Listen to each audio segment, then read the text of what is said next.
Hey, good morning again. It's Pastor Bob. It's Saturday morning, day before Easter. Yesterday we celebrated Good Friday and we observed and considered the sufferings of Jesus. All of those things were done on our behalf. And so now it's Saturday, right in between, sandwiched between Good Friday and Easter, and there's just not a lot going on. I don't know about your place, but it's not the normal hustle and bustle. There's really no place to go when we're being told to stay in. And it's just basically we sit here and we wait. Usually on a Saturday morning, I'm thinking about all that I need to do, all that I need to want to get crammed into my day before I head down it later in the afternoon, early afternoon, to get ready for the services and praise team practice and all those things that go on with it. And usually Easter, we're thinking about getting food ready to take to a Easter dinner or having family come in, and none of that happening this year. Just an odd sense of quietness that's taking place. I wonder if that's how the disciples felt, followers of Jesus, on the Saturday in between Good Friday and Easter. We live from the advantage that we know what took place. We know that in 3 days Jesus rose again from the time that he died, and so it was on the third day that he rises. But what happened in that second day? And they didn't know when this was going to end. But we are told that in the Gospel of Luke that the women that had gathered together followed Jesus, the people that were carrying Jesus' body to the grave. They wanted to see where it was at. And then they went back to the house and they prepared spices and for his body and his dead body. And they would go as soon as they could to take care of those preparations. But the Sabbath came on the Saturday, the Jewish Sabbath. Because of Jewish law, tradition, they weren't allowed to do anything. They were to be home, and they weren't allowed to travel only a certain amount of distance for certain reasons. And so they were at home and they sat and they just waited and they waited. When the Sabbath ended, they made their way, probably in daylight. Then they went in that morning to see if Jesus was there to take care of his body. I'm sure they were anticipating that it was going to be there. But when they got there, the stone was rolled away, and they are appeared by angelic beings. They have an encounter with Jesus himself, and everything changes. I wonder if they didn't wait, if they didn't have to wait in that moment.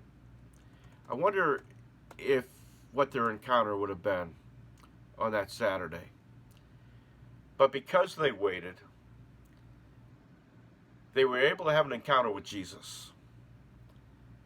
And right now, you and I are in a time of waiting. We're in this forced time of waiting, really, with this COVID stay-at-home order. And we're just waiting for it to be lifted. And maybe there's some other things in your life you're just waiting for them to happen. You're waiting for something to break through, a breakthrough, for an answer to prayer, whatever it might be. And the only thing that you can do is just wait and just pray. Maybe today, what we ought to be doing is leaning into that quietness, leaning into just having to wait, to be still, to know that he is God. And as we lean into it, as we embrace that we understand that sometimes we have to wait, and in that waiting, God begins to do a work in us. Sometimes when we wait, our real motives come forth, or our character. Waiting has a way of bringing out the worst and the best of people.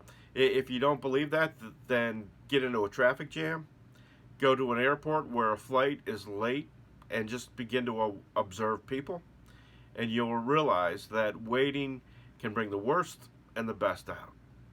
Waiting can build character, because we begin to realize that there are things in our lives that we're not happy with, and these we're under the fire, and these impurities come out, and we need to refine ourselves.